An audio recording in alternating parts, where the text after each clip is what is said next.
जय जगन्नाथ आमर स्वतंत्र उपस्थापना धर्मनीति बनाम राजनीति कार्यक्रम रे आमे आसी पहुँचीचु अरिलो स्थित शिशु अनंत आश्रम रे जहाँ भाषा आश्रम कहले मध्य एठी स्कूल भी अच्छी कॉलेज भी अच्छी मठ अच्छी ठाकुरंकर सेवा होची आउ जी मठर मुख्य आकर्षक जहाँ पाई इते दूर दूरांतर लोक मान सब आसंती सेठी आमे तांक सहित भेटिबा तांक सहित कथा हवा से होचंती विशिष्ट कथावाचक धर्मगुरु आध्यात्मिक जगतर जड़े ज्वलंत प्रतिभा समाज को संस्कार करिवारे पूज्य पूजक भाव में विश्व प्रेमी एवं समस्त को भल पाउथवा जड़े चरित्र बाबा बलिया आम सहित जोग देइचंती आम बाबा सहित किसी अंतरंग आलोचना करवा कथा हवा आ बाबा मन कथा को नहीं समस्त पाखे पहुँचवा।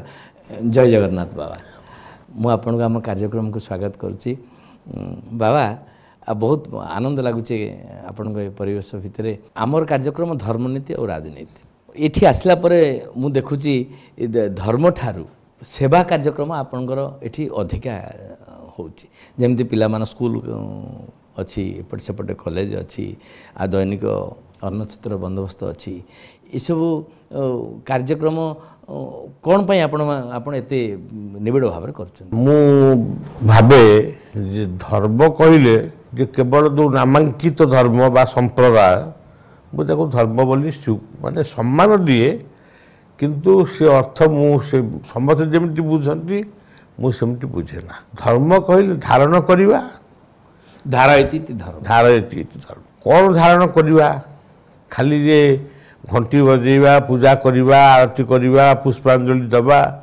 यही कथा को केवल धारण करवा से कथा नुहे धर्म कहले सेवा त्याग संयम श्रृंखला ये हूँ प्रकृत धर्म तेणु त्याग भल पाइबा मनुष्य को भल पाइबा ये हूँ धर्म आ तन्मध्य सेवा हूँ सबुठारु बड़ धर्म कारण भक्तिर अर्थ नुहे जे फूल चंदनर कथा ना भज सेवायाम सेवा हूँ सबुठारु बड़ कथा। आउरी गोटे आनंददायक कथा आपण को माँ आश्रम भितर थे माँ समाधि अच्छी बापा फोटो अच्छी ये आश्रम मठ बाबा बलियांकर हेले मध्य बापा माँ समाधि आ भितर अच्छी देखो जमती आमर पुराना काल रे एबे मध्य जड़े वैष्णव कि जड़े साधु को पचार तुम घर कौटी से कहबनी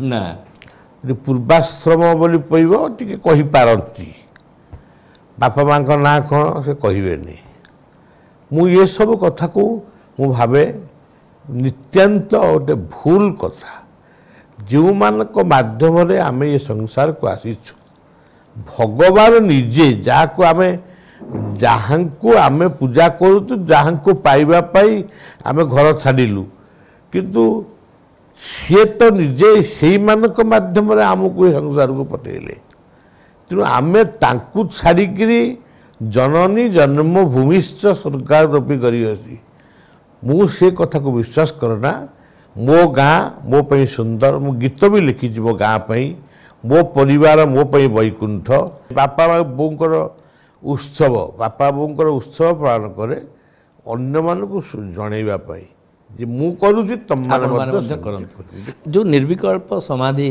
आपण अतीत नहीं मझे मझे नियंती और भविष्य कथा जाने हुए ता गोटे साधना ना ता आशीर्वाद प्रकृत में निर्विकल्प समाधि कौन सेटा को ठीक भाव में कही हबनी श्री श्री ठाकुर निगमानंदंकर निर्विकल्प समाधि होइतिला बोले आमे तो जानिचु आ किंतु प्रमाण किसी करी हबनी अनुभव निर्विकल्प समाधि अनुभव कथा व्यक्ति अनुभव करि परिबनी कि अनुभव करियो बाबा हने हमने अन्य माने ओहो माने जे समाधिस्थ होइतिबो से अनुभव करि परिबो अन्य माने अनुभव करि भाव राज्यर शीर्ष स्थान को चली गला परे सेमटी गोटे अवस्था शरीर सेठी थिबो मन बाहर की जीव मन बाहर की चली मन बाहर की जीवन आत्मा बाहर की जीव मन को मध्य आत्मा बोली कहै छी आगे ସୁମନକୁ ମଧ୍ୟ ଆତ୍ମା ବୋଲି ଆମର ଉପନିଷଦ ମାନଙ୍କରେ ଆପଣ ଦେଖନ୍ତୁ ଆଜ୍ଞା। ମନକୁ ମଧ୍ୟ ଆତ୍ମା ବୋଲି କୁହାଯାଇଛି, ନିଶ୍ୱାସକୁ ମଧ୍ୟ ଆତ୍ମା ବୋଲି କୁହାଯାଇଛି, ଜୀବକୁ ମଧ୍ୟ ଆତ୍ମା ବୋଲି କୁହାଯାଇଛି।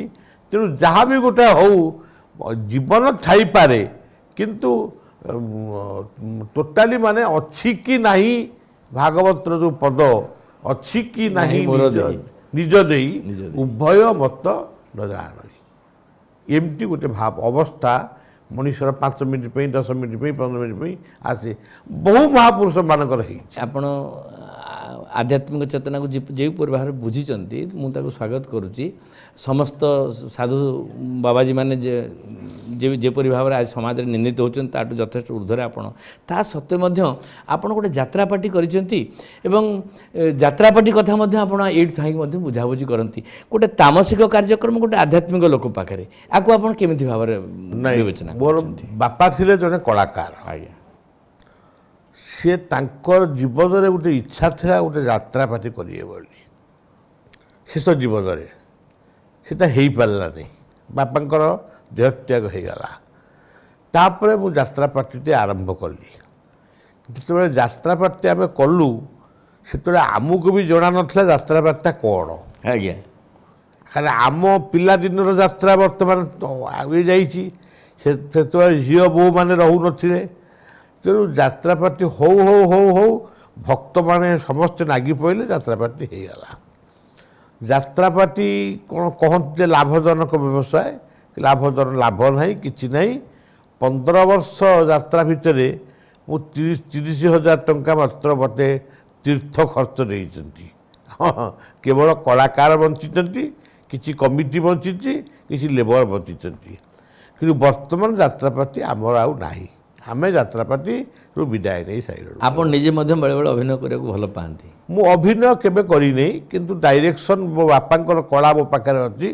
ଗୋଟେ ଜଣେ ଯେମିତି ଯାତ୍ରା ହେଉଛି ମୁଁ ଗୋଟେ ଡାଇରେକ୍ସନ୍ କହିଦେବି ଏଇଟା ଭୁଲ ହେଉଛି ଏମିତି କର, ଇଏ କଳାଟା ମୋ ପାଖରେ ଅଛି।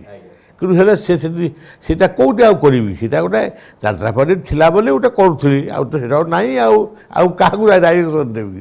କିନ୍ତୁ ଆଶ୍ରମ ପ୍ରାଙ୍ଗଣରେ ଯେତେବେଳେ ଆମର ଛୋଟ ଛୋଟ ଡ୍ରାମା ସବୁ ହୁଏ ପିଲାମାନଙ୍କ ଲୋକଶିକ୍ଷା ପାଇଁ, ସେତେବେଳେ ମୁଁ ଡାଇରେକ୍ସନ୍ ଦିଏ। ଏବେ ଯେଉଁ ଆପଣଙ୍କୁ ପାର୍ଟିକି ନେଇକରି ଗୋଟେ ଚର୍ଚ୍ଚିତ କଥା ହେଲା, ଆପଣ ଜଣେ କଳାକାରଙ୍କ ନାଁ ଆପଣ ଶୁଣିଥିବେ, ସେ ରାଣୀ ପଣ୍ଡାକୁ ନେଇକି, ସେତେବେଳେ ପାର୍ଟି ଆପଣଙ୍କ ପାଖରେ ନଥିଲା? ନା, ଆପଣ ଛାଡ଼ି ସାରିଥିଲେ? ନାଇଁ, ସେସବୁ ମୋ ପାଖରେ ନଥିଲା, ମୁଁ ବି ଜାଣିନି। ମୁଁ ଏଠି ଶୁଣିଲି ଯେହେତୁ ଲୋକେ ସମସ୍ତେ ଜାଣିଛନ୍ତି ବାବା ବଳିଆଙ୍କ ପାର୍ଟି, ତେଣୁ ମୁଁ ଥିଲି ସେତେବେଳେ ମଧ୍ୟପ୍ରଦେଶରେ। ମୁଁ ସେଇଠୁ ମୁଁ ମଧ୍ୟ ଏ କଥା ଶୁଣିକିରି ମୁଁ ଯିଏ ଦାୟିତ୍ୱରେ ଥିଲେ ମୁଁ ତାଙ୍କ ପାଖକୁ ଫୋନ୍ କଲି, ମୁଁ ଏଭଳି କଥା କ'ଣ ସବୁ ଇଏ କ'ଣ ମୁଁ ଶୁଣୁଛି। ସେ ସେଠୁ ମୋତେ କ'ଣ ଆଡ଼ୁ ଶୁଣୁ ସେ କହିଲେ, ମୁଁ ଆଉ ସେ କଥାର କିଛି ଇଏ ନାହିଁ। କିନ୍ତୁ ସେ କିଛି ଆମେ ବିଲକୁଲ ସେ ବିଷୟରେ ଜାଣିନୁ କି ସେ କ'ଣ କଥା। ଯାତ୍ରା ପାର୍ଟି କରିକିରି ଆପଣ ଅନୁଶୋଚନା କରୁନାହାନ୍ତି, ଗର୍ବ ମଧ୍ୟ ଅନୁଭବ କରୁନାହାନ୍ତି ଯାତ୍ରା ପାର୍ଟି? ନା ନା, ସେସବୁ କିଛି ବରଂ ଅନୁତାପ କରୁଛି, ଅନୁତାପ କରୁଛି ଏବଂ ସେ ମୋ ପାଖରୁ ଯେତିକି ଦୂରେଇ ଯାଉଛି ସେଥିପାଇଁ ମୁଁ ବହୁତ ଖୁସିରେ। ଗୋଟେ ଧାର୍ମିକ ଲୋକ ରାଜନୀତି କଲେ ସମାଜ ପାଇଁ ଯାହା ଉପକାର ହେବ, ଏବେ ରାଜନୈତିକ ଲୋକମାନେ ତାହା କରୁନାହାନ୍ତି, ବରଂ ଧାର୍ମିକ ଲୋକମାନେ ରାଜନୈତିକ ନେତାମାନଙ୍କୁ ପୃଷ୍ଠପୋଷକତା କରୁଛନ୍ତି। ଯଦି ବାବା ବଳିଆଙ୍କୁ କାଲି ରାଜନୀତି କରିବା ପାଇଁ ଆମନ୍ତ୍ରଣ ଆସେ, କରିବେ ବାବା? ଆଦୌ ନୁହଁ, କିନ୍ତୁ ରାଜନୈତିକ ଲୋକମାନଙ୍କୁ ଆମେ ପାଖରେ ପାଇଲେ ତାଙ୍କୁ ଆମ ଭିତରେ ଯେଉଁ ଚିନ୍ତାଧାରା ଅଛି ତାଙ୍କୁ ଆମେ ଦେବୁ, ବତେଇବୁ ବା କହିବୁ ଏମିତି ଗୋଟେ ହେବା ଦରକାର, ଏଇଟା ଭୁଲ ହେଉଛି। ମୁଁ ଗୋଟେ ଗଣତନ୍ତ୍ର ବୋଲି ବହି ଲେଖିଛି। ଆଜ୍ଞା। ସେ ଗଣତନ୍ତ୍ର ବହି ସମସ୍ତ MP MLA ସମସ୍ତଙ୍କୁ ଦିଆହେଇଛି, କିନ୍ତୁ ତାକୁ କିଏ କ'ଣ ବୁଝୁଛି ସେ ଅଲଗା କଥା। ଗଣତନ୍ତ୍ରଟା କେମିତି ହେବା ଉଚିତ ତା ମଧ୍ୟ ମୁଁ ତା ଦେହରେ ଉଲ୍ଲେଖ କରିଛି। ବର୍ତ୍ତମାନର ଯେଉଁ ଗଣତନ୍ତ୍ର ଚାଲିଛି ଠିକ୍ ଅଛି, କିନ୍ତୁ ଆହୁରି କିଛି କରେକ୍ସନ୍ କରିବାକୁ ପଡ଼ିବ ବୋଲି ମୁଁ ତା ଦେହରେ ମତ। ଏବେ ତ ଗଣତନ୍ତ୍ର ଭିତରେ ବହୁତ ରଣତନ୍ତ୍ର ପଶିଗଲାଣି। ବିଲକୁଲ ରଣତନ୍ତ୍ର, ଏଇଟା ଗଣତନ୍ତ୍ର ନୁହେଁ, ଏଇଟା ବେଳେବେଳେ ଦେଖାଯାଉଛି ରାଜତନ୍ତ୍ର ଭଳି। ଆଜ୍ଞା। ଏମାନେ ଯେଉଁ ମହାତ୍ମା ଗାନ୍ଧୀଙ୍କର କଥା କହୁଛନ୍ତି, ଧର୍ମଠାରୁ ଏମାନେ ଦୂରେଇ ଯାଉଛନ୍ତି। ମହାତ୍ମା ଗାନ୍ଧୀଙ୍କ ହାତରେ ଗୀତା, ମହାତ୍ମା ଗାନ୍ଧୀଙ୍କ ଅଣ୍ଟାରେ ଘଣ୍ଟା, ମହାତ୍ମା ଗାନ୍ଧୀଙ୍କ ମୁଖରେ ରାମଧୁନ, ସାବରମତୀ ଆଶ୍ରମ, ଇଏ କ'ଣ ଧର୍ମ କଥା ସେ ଧର୍ମକୁ ନେଇ ରାଜନୀତି କରିଥିଲେ ସନ୍ଥ ବିନୋବା। କିନ୍ତୁ ଏବେ ଯେଉଁ ରାଜନୈତିକ ଲୋକମାନେ ରାଜନୀତି କରୁଛନ୍ତି ସେମାନେ ଧର୍ମଠାରୁ ଦୂରେ ଦୂରେ ଯାଉଛନ୍ତି ବାବା। ସେ ଭିତରେ ଭଗବାନଙ୍କ ପ୍ରତି ତାଙ୍କର ବିଶ୍ୱାସ ଅଛି କିନ୍ତୁ ବାହାରକୁ ସେ କହିବାକୁ ବାବା ବିଶ୍ୱାସ ଅଛି ନା ଭୟ ଅଛି? ହଁ ନାଇଁ ଧର୍ମ ପ୍ରତି ଭୟ ଅଛି, ଆଜ୍ଞା ଧର୍ମ ପ୍ରତି ଭୟ ଅଛି, ଭଗବାନଙ୍କ ପ୍ରତି ବିଶ୍ୱାସ ବି ଅଛି କିନ୍ତୁ ବାହାରକୁ ସେ କହିବାକୁ ଚାହାନ୍ତି ନାହିଁ ଆମର ଭୟ ବିଶ୍ୱାସ ଭଗବାନଙ୍କ ପ୍ରତି ଅଛି ଅଛି କେଉଁ ବାବାଙ୍କୁ ଭଲ ପାଉଛୁ କି କେଉଁଠିକି ଯାଉଛୁ ସେସବୁ କଥା ସେ କହିବେନି। ଆପଣ ଦେଖନ୍ତୁ ଏବେ ଶିକ୍ଷାର ପୁରା ଅଧୋଗତି ଘଟିଛି। ଆପଣ ପ୍ରାଇଭେଟ୍ ସ୍କୁଲ୍ସ କଲେଜ ମାନଙ୍କରେ ରେଜଲ୍ଟ ଭଲ ହେଉଛି, ଗଭର୍ଣ୍ଣମେଣ୍ଟ ସ୍କୁଲରେ ରେଜଲ୍ଟ ଖରାପ ହେଉଛି। ଆମ ଶିକ୍ଷା ଭିତରେ ଆଧ୍ୟାତ୍ମିକ ଶିକ୍ଷାକୁ ଯୋଡ଼ା ଯାଉ ଇଏ କଥା କ'ଣ ବାବା ବଳିଆ ଚାହିଁବେନି? ହଁ ଏଇଟା ନିଶ୍ଚୟ ନା। ଆଉ କାରଣ ଆମର ଗୀତା କହୁଛନ୍ତି ବିଦ୍ୟାନଂ ଅଧ୍ୟାତ୍ମ ବିଦ୍ୟା। ଆଜ୍ଞା କେବଳ ଆଧ୍ୟାତ୍ମିକ ବିଦ୍ୟା ଦ୍ୱାରା ହିଁ ମଣିଷ ଶୃଙ୍ଖଳିତ ହୋଇପାରିବ। ଆଉ ସବୁ ବିଦ୍ୟା ହେଉଛି ବୈଷୟିକ ବିଦ୍ୟା, ପେଟ ପୋଷିବା ପାଇଁ ପେଟ ପୋଷିବା ପାଇଁ ପାଠ ପଢ଼ିବୁ, ଚାକିରି କରିବୁ, ଦରମା ନେବୁ, ଆଉ ଲାଞ୍ଚ ନେବୁ, ଏଇଗୁଡ଼ାକ ତାଙ୍କ ମୁଣ୍ଡରେ ପହଞ୍ଚି ଯାଇଛି। କିନ୍ତୁ ଆଧ୍ୟାତ୍ମିକ ବିଦ୍ୟା ହେଉଛି ଏକମାତ୍ର ବିଦ୍ୟା ଯାହାକୁ ସବୁକୁ କଣ୍ଟ୍ରୋଲ କରିବ। ଆମ ପାଠ୍ୟ ଖସଡ଼ା ଭିତରେ ସେ ପ୍ରକାର ବନ୍ଦୋବସ୍ତ ଆଜି ପର୍ଯ୍ୟନ୍ତ ହେଇନାହିଁ, ହେଇପାରୁନାହିଁ କିନ୍ତୁ ହେବା ଉଚିତ। ଆମେ ମଧ୍ୟ ମଝିରେ ମଝିରେ ଆମର ଯେ ସେଣ୍ଟରର ଶିକ୍ଷାମନ୍ତ୍ରୀ ଆମର ଓଡ଼ିଶାର ମୁଁ ଏମାନଙ୍କ ପାଖକୁ ଗୋଟେ ଚିଠି ପ୍ରାୟ ଦିଏ ଏମିତି ହେବା ଉଚିତ। ବର୍ତ୍ତମାନ ଦେଖନ୍ତୁ ସଂସ୍କୃତ ଶିକ୍ଷା, ଯେଉଁ ସଂସ୍କୃତ ଠାରୁ ସବୁକିଛି ସୃଷ୍ଟି ହେଇଛି, ଭଲ ମଣିଷ ହେବାର ଯେଉଁ କଥା ଯେତେ ଅଛି ସବୁ ସଂସ୍କୃତରେ ହିଁ ଅଛି କିନ୍ତୁ ସିଏ ବର୍ତ୍ତମାନ ସବୁଠାରୁ ଅବହେଳିତ। ସଂସ୍କୃତ ଭାଷା ଶାସ୍ତ୍ରୀୟ ଭାଷା ତାକୁ ମଧ୍ୟ ମାନେ କେହି ଅନଉନି। ଆଜ୍ଞା ମାନେ ତାକୁ କେହି କାହିଁ କେତେବେଳେ ପାର୍ଲାମେଣ୍ଟ କି ଆସେମ୍ବଲି ଭିତରେ ମୁଁ ସଂସ୍କୃତ ଶିକ୍ଷା ଉପରେ ଡିବେଟ୍ କେବେ ବି ମୋ କାନରେ ବାଜିନି। ନା ସଂସ୍କୃତ ସମସ୍ତେ କହିପାରିଲେ ତ ପୁଣି ତା ଦେହରେ ଡିବେଟ୍ କରିବେ। ନାଇଁ ସଂସ୍କୃତ ନ କହିପାରନ୍ତୁ କିନ୍ତୁ ଗୋଟେ ସେ ଶିକ୍ଷାର କେମିତି ଗୋଟେ ପ୍ରଚାର ପ୍ରସାର ହେବ। ସଂସ୍କୃତର ପ୍ରଚାର ହେବା ପୂର୍ବ ଆগে ଆମ ସଂସ୍କୃତିର ରକ୍ଷା ହେବା ଦରକାର। ହଁ ଆମ ସଂସ୍କୃତି ଠିକ୍ ଭାବରେ ରକ୍ଷା ହେଇପାରିଛି ବୋଲି ଆପଣ ଭାବୁଛନ୍ତି? ସଂସ୍କୃତି ରକ୍ଷା ହେଇପାରିନି। ସଂସ୍କୃତିରେ ବର୍ତ୍ତମାନ ବହୁତ ପ୍ରାଚୀନ ସଂସ୍କୃତି ଅପସଂସ୍କୃତି ପ୍ରବେଶ କରିଛି, ଅବକ୍ଷୟ ହେଇଛି, ଅବକ୍ଷୟ ହେଇଛି। ସେଥିପାଇଁ ବାବା ଭଳିଆ କ'ଣ ପରାମର୍ଶ ଦେବେ ବର୍ତ୍ତମାନ ସରକାରଙ୍କୁ? ପରାମର୍ଶ ଦେଲେ ବି ଆମ ପରାମର୍ଶ କ'ଣ କିଏ ଗ୍ରହଣ କରୁଛି? ଆଜ୍ଞା ତଥାପି ଗଣମାଧ୍ୟମ ମାନେ ଆମେ ତଥାପି ଆମେ ଯେଉଁଠି ଦେଖୁ ଏମିତିକି ରାସ୍ତାର ହମ୍ସ ଠାରୁ ଆରମ୍ଭ କରି ଏତେ ହମ୍ସ ହେବା ଉଚିତ ନୁହଁ। ଇଏ ମାନେ ସେଇଠୁ ଯେତେ ପ୍ରକାରର କଥା ଅଛି ଯେଉଁଠି ମୋ ମନକୁ ଗଛ କାଟିବା, ଅନ୍ଧବିଶ୍ୱାସ, ସେ ସାପ କାମୁଡ଼ିଲେ ଯେ ଗୁଣିଆ ଡାକିକି ଝାଡ଼ିବା, ଯେତେ କଥା ଆପଣ ଆଜି ବି ଆମ ଓଡ଼ିଶାର ଚିଫ୍ ମିନିଷ୍ଟରଙ୍କ ଅଫିସର ଫାଇଲରେ ବି ଯେ ଦେଖିବେ ସବୁ ପ୍ରକାର ଚିଠି ସେଠି ପହଞ୍ଚିଛି। ପ୍ରାଇମ୍ ମିନିଷ୍ଟରଙ୍କ ପାଖକୁ ଦେଇଛି, ପ୍ରେସିଡେଣ୍ଟଙ୍କ ପାଖକୁ ଦେଇଛି। ମାନେ ନମ୍ର ନିବେଦନ।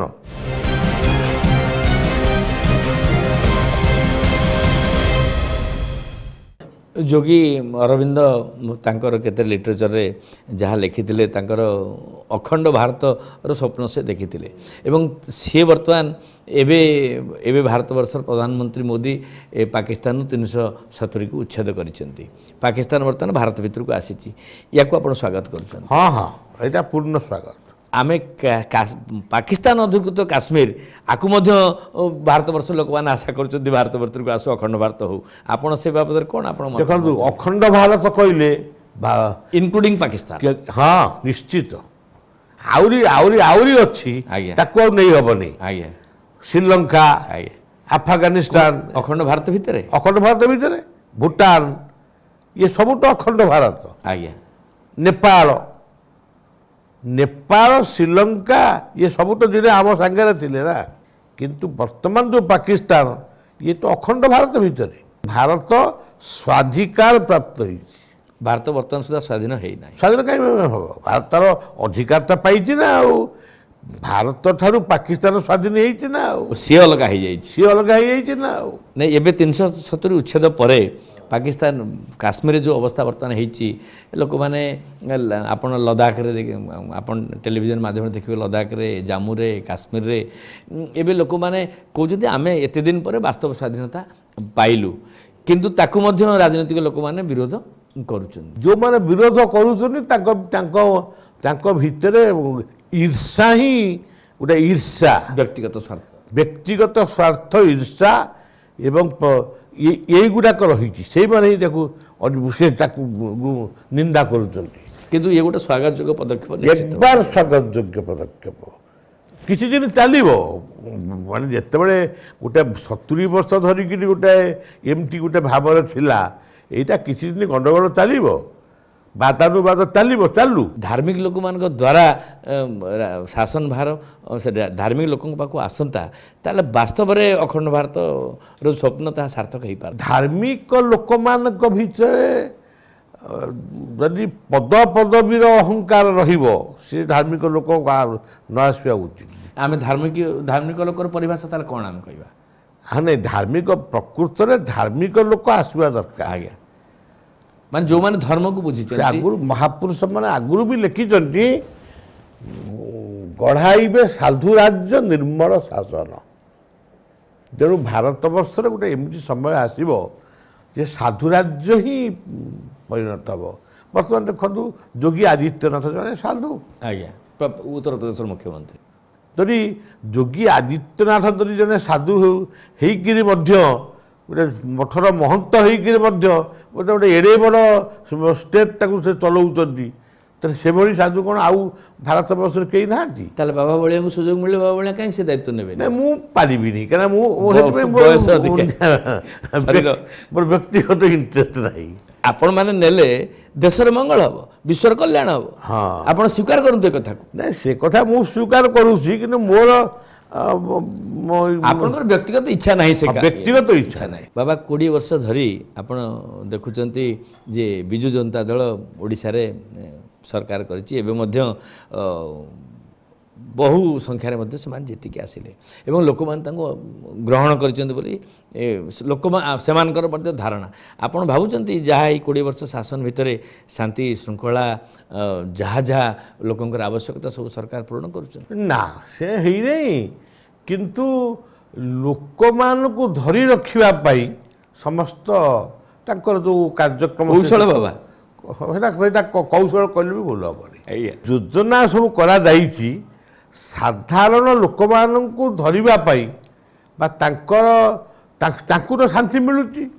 ସେ ତ କହୁଛନ୍ତି ଆମକୁ ତ ନବୀନ ବାବୁ ସବୁ ଦେଇଛନ୍ତି, ବିଜେପି ସରକାର ଆମକୁ ସବୁ ଦେଇଛନ୍ତି, ଆମେ କାହିଁକି ତାଙ୍କୁ ତ୍ୟାଗ କରିବାକୁ ଯିବୁ? ତେଣୁ ଏମାନେ ଯେତେ ବିରୋଧୀ ଦଳ ଯେତେ ପାର୍ଟି କଲେ ବି, ଯାହା କଲେ ବି, ସେ ଲୋକମାନେ ବୁଝିବାକୁ ପ୍ରସ୍ତୁତ ନୁହଁ। ବାବା, ଏଇ ସମୟରେ ଆପଣ କିଛି ସମାଜ ସଂସ୍କାର କଥା କୁହନ୍ତୁ। ଆପଣ ଯଦି ସମାଜ ସଂସ୍କାରକ, ଆପଣ ବିଶ୍ୱପ୍ରେମୀ, ମୁଁ ଆପଣଙ୍କ ସହିତ ଆପଣଙ୍କୁ ଆମ ପିଲାଦିନରୁ ଦେଖିଦେଇକି ଆସୁଛୁ, ଆପଣ ଯେତେବେଳେ ଯେଉଁ କଥା କହନ୍ତି ମୂଲ୍ୟବାନ କଥା ହିଁ କହିଥାନ୍ତି। ଏଇ ସମୟରେ କ'ଣ ଆପଣ ପରାମର୍ଶ ଦେବେ ସୋସାଇଟି, ସମାଜକୁ, ସାଧାରଣ ଲୋକମାନଙ୍କୁ, ଯେଉଁମାନେ ରାଜନୀତିରେ ନାହାନ୍ତି କିନ୍ତୁ ଆପଣମାନଙ୍କ ପାଖରେ ଅଛନ୍ତି? ଯେଉଁମାନେ ରାଜନୀତି କରନ୍ତୁ ବା ଧର୍ମନୀତି କରନ୍ତୁ, ଯାହା ବି କରନ୍ତୁ, ସମସ୍ତଙ୍କ ପାଇଁ 3ଟି କଥା। ଆମେ ଗୀତା ପ୍ରେମୀ ଲୋକ। ଆଜ୍ଞା, ଆମର ଗୀତାର କଥାକୁ ନେଇକରି ଆମେ ସମାଜରେ ମୁଁ ଯାହା ଆଜି ପର୍ଯ୍ୟନ୍ତ କହିଛି ବା କରୁଛି ତାରି ସେଇ ନିର୍ଦ୍ଦେଶରେ କରୁଛି। କର୍ମ, ଜ୍ଞାନ, ଭକ୍ତି, ଇଏ 3ଟି ହେଉଛି ପ୍ରକୃତ କୌଶଳ। କର୍ମ କର, ଠିକ୍ ଭାବରେ କର, ଯାହା କରୁଛ ଜ୍ଞାନକୁ ନେଇକିରି କର, ଏବଂ ଭକ୍ତି କହିଲେ ପିତାମାତାଙ୍କ ଠାରୁ ବିଶ୍ୱ ପର୍ଯ୍ୟନ୍ତ, ରାଷ୍ଟ୍ର ପର୍ଯ୍ୟନ୍ତ। ରାଷ୍ଟ୍ର ଭକ୍ତି ତାପରେ ରାଷ୍ଟ୍ର ସେବା, ବିଶ୍ୱଭକ୍ତି ବିଶ୍ୱ ସେବା, ମାନବମାନଙ୍କ ପ୍ରତି ଭକ୍ତି ତାମାନେ ସେବା ହିଁ ଭକ୍ତି। ମାୟା ମୋହର ବନ୍ଧନକୁ ଦୁନିଆରେ କେହି ସମ୍ପୂର୍ଣ୍ଣ ଭାବରେ କାଟି ଦେଇ ପାରିନାହାନ୍ତି। ଗୀତାର ସେଇ କଥା, ଊର୍ଦ୍ଧ୍ୱଂ ଗଚ୍ଛନ୍ତି ସତ୍ତ୍ୱସ୍ତା ମଧ୍ୟେ ତିଷ୍ଠନ୍ତି ରାଜସା ଜଘନ୍ୟ ଗୁଣବୋତିଶ୍ଚ ଅଧୋ ଗଚ୍ଛନ୍ତି ତାମସା। କେଉଁଠି ଭଲ ଗୁଣଟା ଉପରକୁ ଚାଲି ଯାଉଛି ସେଇଟାକୁ ଆମେ ଭଲ ବୋଲି କହୁଛୁ, ବହୁତ ଭଲ ବୋଲି କହୁଛୁ। କେଉଁଠି ଖରାପ ଗୁଣଟା તે ଉପରକୁ ଚାଲି ଯାଉଛି ତାକୁ ଆମେ ବହୁତ ଖରାପ ବୋଲି ବେଳେବେଳେ ଏମିତି ସବୁଦିନ ହୁଏ।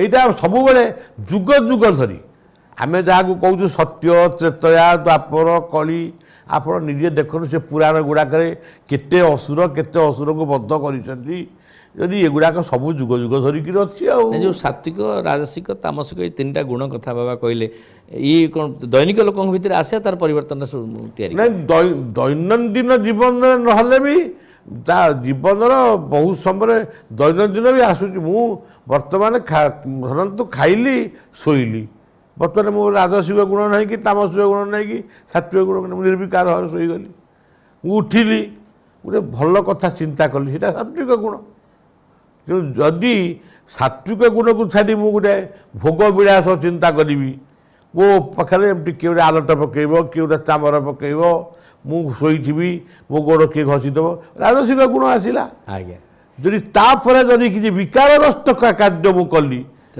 ମୁଁ ସାଧୁ ହୁଏ ମୋ ନା ବାବା ବଳିଆ ହଉ କି ଯାହା ବି ହଉ ସେ ଆପେ ଆପେ ତ ଲୋକଙ୍କ ପାଖରେ ମୁଁ ନିନ୍ଦିତ ହେଇଯିବି ଆଉ ନା ଆଗରୁ ଆମେ ଶୁଣିଛୁ ବାବା ବହୁତ ଭବିଷ୍ୟତ କଥା ଜାଣିପାରନ୍ତି ଆସନ୍ତାକାଲି କ'ଣ ହେବ କ୍ୱେଶ୍ଚନ୍ ପେପର୍ କ'ଣ ପଡ଼ିବ ଜାଣିପାରନ୍ତି ଇଏ ସାଧନାଟା ଆଶୀର୍ବାଦ ସେ ସବୁ ଆଶୀର୍ବାଦ ଏବେ ବାବା ସେ ସବୁ ହେଉଛି ସେ ସବୁ ହେଉଥିବ ମୁଁ ଏବେ ତାକୁ ଚିନ୍ତା କରିନି କିନ୍ତୁ ଯେତେବେଳେ ହେଉଥିଲା ମୋ ପାଠପଢ଼ା ଜୀବନରେ ଆଜ୍ଞା ମୋ ପାଠପଢ଼ା ଜୀବନ ବାଲ୍ୟ ଜୀବନ ଏବେ ବି ମୋର ସେ ପାଠପଢ଼ା ସାଥୀମାନେ ମଧ୍ୟ ଏବେ ବି ଅଛନ୍ତି ବାପା ମା ପଇସା ଦିଅନ୍ତି ଟ୍ୟୁସନ୍ ହେବା ପାଇଁ କିନ୍ତୁ ମୁଁ ପାଠ ପଢ଼େ ନା ଗୀତା ପଢ଼ିବି ଗୀତା ହେଉଛି ମୂଳରୁ ମୋର ଅଧ୍ୟୟନର କଥା କିନ୍ତୁ ସେଇ ସମୟରେ ଗୋଟେ ପାସ୍ କରିବା ପାଇଁ କେତୋଟି କୋଶ୍ଚିନ୍ ଗୋଟେ ସ୍ୱପ୍ନରେ କିଏ କହିଦେଉଛି ଆଚ୍ଛା ମୁଁ ଯେମିତି ସ୍ୱପ୍ନରେ ପରୀକ୍ଷା ହଲ୍ରେ ବସିଛି କୋଶ୍ଚିନ୍ ଏଇଗୁଡ଼ାକ ପଢ଼ିଛି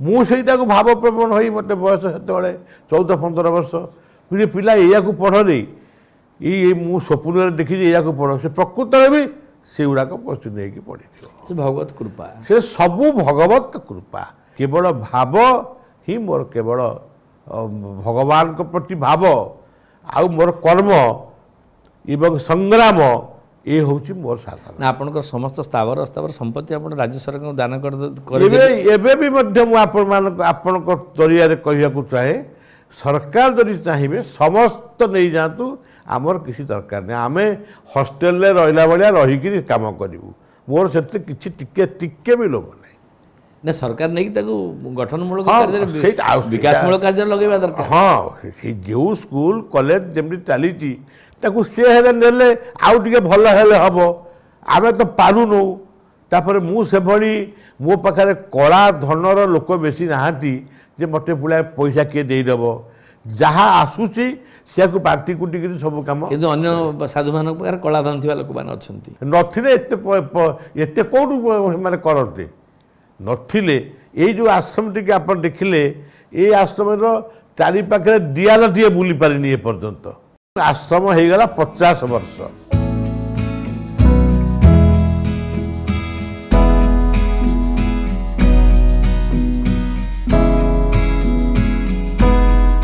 କିନ୍ତୁ ଦୈନିକ ଭୋଜନ ବ୍ୟବସ୍ଥା ଅଛି ପ୍ରସାଦ ହେଉଛି ପିଲା ପାଠ ପଢ଼ୁଛନ୍ତି ସେ ସବୁ ଅଟୋମେଟିକାଲି ମାନେ ଭକ୍ତମାନଙ୍କ ଦାନରେ ସେ କେମିତି ଚାଲିଛି ମୁଁ ପଚାରିଲେ ମୁଁ କେବଳ ପ୍ରସାଦ ପାଏ ବିଶ୍ରାମ କରେ ଉଠିଲେ ଲୋକମାନଙ୍କ କଥା ଏଇ ଆପଣମାନେ ଯେତେବେଳେ ଆସିଲା ବେଳକୁ କିଛି ବହୁତ ଲୋକ ଥିଲେ ଲୋକମାନଙ୍କ କଥା ଟିକେ ବୁଝେ ମୋର ଏତିକି ହେଉଛି କାମ କିନ୍ତୁ ଇଏ କେମିତି ଚାଲୁଛି ତାର ନାଇଁ ମୁଁ କହିପାରିବିନି ସେ ଦିଗକୁ ଆପଣ କେବେ ଲକ୍ଷ୍ୟ କର ନାଇଁ ଲକ୍ଷ୍ୟ ରଖିନି ମୁଁ 4-5 ବର୍ଷ ଖଣ୍ଡେ ସଂଗ୍ରାମ କରିଛି ତାପରେ ଅଟୋମେଟିକାଲି ସେଟା ଗୋଟେ ପ୍ରତିଷ୍ଠା ହେଇଯାଇଛି ଆଉ ଯେଉଁ ଲୋକମାନେ କିଛି ଲୋକଙ୍କୁ ଏମିତି ଆତ୍ମଘୋଷିତ ବାବାମାନଙ୍କୁ ଭଗବାନ କହିକି ପୂଜା କରୁଛନ୍ତି ଏବଂ ସମାଜକୁ କଳୁଷିତ କରୁଛନ୍ତି ତାଙ୍କୁ ବାବା ବଳିଆ କ'ଣ କହିବେ ସେମାନଙ୍କୁ କହିଲେ ବି ସେମାନେ ବେଶୀ ଆମକୁ ନିନ୍ଦା କରିବେ ଆମେ ଯଦି କହିବୁ ତାଙ୍କୁ ପରାମର୍ଶ ଦେବୁ ସିଏ କହିବେ ଇଏ ଗୋଟେ କେଉଁଠୁ ଆଇଲାଣି ଆମକୁ ପରାମର୍ଶ ଦେଉଛି କିନ୍ତୁ ଭଲ କଥା କୁହନ୍ତୁ ଲୋକ ଚିକିତ୍ସୁ ଲୋକ ସଂଗ୍ରହ ଗୀତାର ବାଣୀ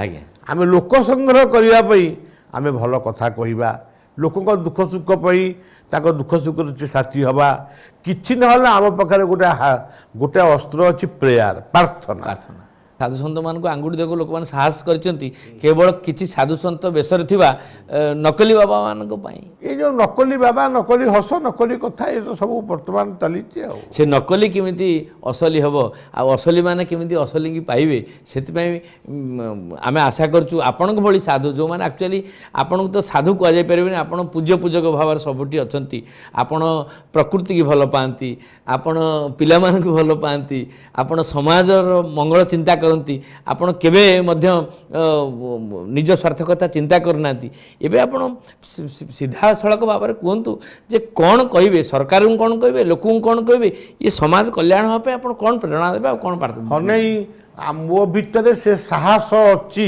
निश्चित अच्छी कहवाई मो पाखे यथेष्ट शब्द अच्छी वाक्य अच्छी भाषा अच्छी सब अच्छी कि साहस भी अच्छी किंतु ग्रहण ग्राहक हेले तो जड़े दोकानी दुकान कौटा कर पसरा मेलई ग्राहक थी दरकार सी जब केवल कह मो जिनसटी भल तेज नि ताकू तो कई ग्राहक ना से जिते कहले भी लोक कहे पाखे भल जिन नुहे से ग्राहक सृष्टि करने कौन व्यवस्था करने पड़ो से कथा सब चली भल ग्राहक सृष्टि हुआ भल माने भल साधु हुआ आम आश्रम साधु मान को मुझे जे तुम मैंने प्रार्थना कर केवल कर्म को एटी गुरुत्व दि जाए एटी आपणकर आप जानी ना जन दूसरी आज गोटे सुजोग मत जुटी आमर ठाकुरंकर जो प्रार्थना सकाळु आरंभ है जनगण मन अधिरू आम ठाकुर पाखे पताका उड़ू तिरंगा पताका आम संध्यार जो प्रार्थना जनगण मन अधि आउ वंदे मातरम आ वंदे उत्कल जननी ये तीनोटी प्रार्थना आम ठाकुरानी पाखे बोले आम जो क्षेत्रेश्वरी से प्रार्थना आरंभ है वंदे उत्कल जननी आम स्कूल जो चली स्कूल कॉलेज पिला माने प्रत्येक दिन आज जनगण पढ़े काली की वंदे मातरम पढ़े तापन वंदे उत्कल जननी पढ़े तापरे से स्कूल को जीवे ताकू कही दिया जाइए जे धर्मवादी हुओ नहीं राष्ट्रवादी हुओ राष्ट्र ही धर्म राष्ट्र सुरक्षा ठारू आ बड़ धर्म दुनिया कि आज आपन सहित साक्षात करी ये कार्यक्रम करी मु निजर आभार प्रकट करुच्ची आपण जो प्रयास करिसेंती जे आपण को कथा लोकन पाखु जाऊ मु एठी एई मंच माध्यम रे कार्यक्रम माध्यम घोषणा करबा को चाहे बाबा बलिया जहाँ प्रचार प्रसार करी लोकन पाखु पठेबा को चाहिए निर्दिष्ट भाव में गोटे कार्यक्रम करी एमबीसी टीवी ता आपण को सहयोग करिया पई प्रतिश्रुति दउची जय जगन्नाथ जय जगन्नाथ।